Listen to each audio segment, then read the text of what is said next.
ایک دن شاہ جہان بادشاہ شکار کے لیے نکلے تو ایک زخمی ہرن کا پیچھا کرتے ہوئے وہ اپنے ساتھیوں سے دور چل کر بچھڑ گئے۔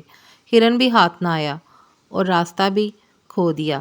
دوپہر کا وقت تھا، ساتھیوں کا دور دور تک کوئی نشان نظر نہیں آ رہا تھا۔ بادشاہ کو سخت پیاس لگی تھی۔ اتنے میں ان کی نظر ایک برگد کے درخت پر پڑی، جس کی ٹھنڈی چھاؤں کے نیچے ایک چرواہا اپنی بھیڑ بکریوں کے ساتھ بیٹھا تھا۔ بادشاہ نے، جو اس وقت شکار کے کپڑوں میں تھے، چرواہے سے پانی مانگا تو اس نے بتایا کہ ساتھ لایا ہوا پانی ختم ہو گیا ہے۔ اس نے فوراً ایک بکری کے دودھ سے برتن دھو کر دوسری بکری کا دودھ بادشاہ کو پینے کے لیے دیا۔ شاہ جہان کو چرواہے کی یہ بات بہت پسند آئی اور اس نے اس سے کاغذ مانگا۔ جنگل میں بھلا چرواہے کے پاس کاغذ کہاں سے آتا؟ بادشاہ نے برگد کے درخت کا ایک پتا توڑ کر اس پر خنجر کی نوک سے کچھ لکھا اور اس چرواہے کو دیتے ہوئے بولا، یہ لو اپنا انعام، ہم نے تمہیں 2 گاؤں جاگیر میں دے دیے ہیں۔ جمعے کو یہ پتا لے کر جامع مسجد دہلی میں آ کر ہم سے مل لینا۔ چرواہا بہت خوش ہوا اور خوشی خوشی اپنے گھر کی طرف واپس چل پڑا۔ اپنی کمبل زمین پر ڈال کر وہ پتا اس پر رکھ کر بکریاں بند کرنے لگا۔ ایک بکری جو اچانک ادھر سے آئی تو اس نے وہ پتا منہ میں اٹھا لیا اور چرواہے کے پہنچنے سے پہلے ہی چٹ کر گئی۔ اسے بڑا دکھ ہوا اور وہ یہ کہتا ہوا جنگل میں چلا گیا کہ بکری 2 گاؤں کھا گئی، بکری 2 گاؤں کھا گئی۔ آخر جمعے کا دن آ پہنچا۔ چرواہا اپنے گاؤں سے نکل کر دہلی کی طرف چل پڑا۔ چلتے چلتے دوپہر ہو گئی۔ بکری 2 گاؤں کھا گئی کی رٹ لگاتے ہوئے وہ جامع مسجد میں داخل ہوا تو اس نے دیکھا کہ تمام نمازی ہاتھ اٹھائے دعا مانگ رہے ہیں۔ اس نے بادشاہ کو بھی دعا مانگتے دیکھا تو ایک دم چیخ پڑا کہ داتا چھپر پھاڑ کر دے گا تو لوں گا، اور یہی کہتے ہوئے واپس بھاگ نکلا۔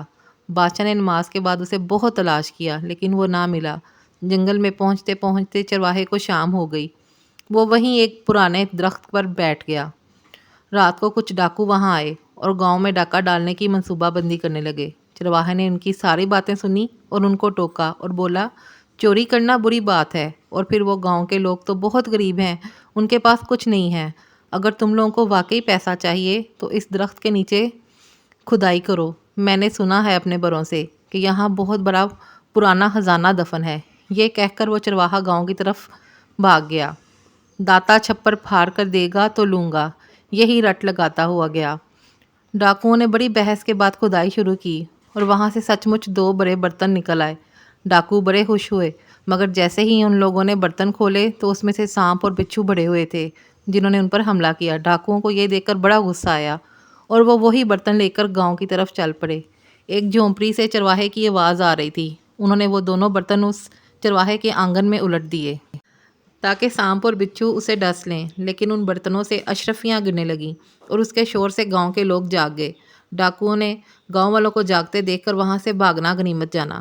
چرواہا اپنی جھونپڑی سے باہر آیا اور اپنے آنگن میں اشرفیاں دیکھ کر زور سے نعرہ لگایا، داتا تو سچا ہے، تو نے مجھے چھپر پھاڑ کر دیا۔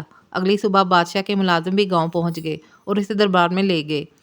چرواہے نے بادشاہ کو سارا واقعہ سنایا اور یہ بھی بتایا کہ میں نے کیوں آپ سے انعام لیے بغیر واپس بھاگنا اچھا سمجھا، کیونکہ آپ بھی مسجد میں بیٹھ کر اللہ سے مانگ رہے تھے، جو سب کا اللہ ہے، سب کا خالق ہے، سب کا مالک ہے۔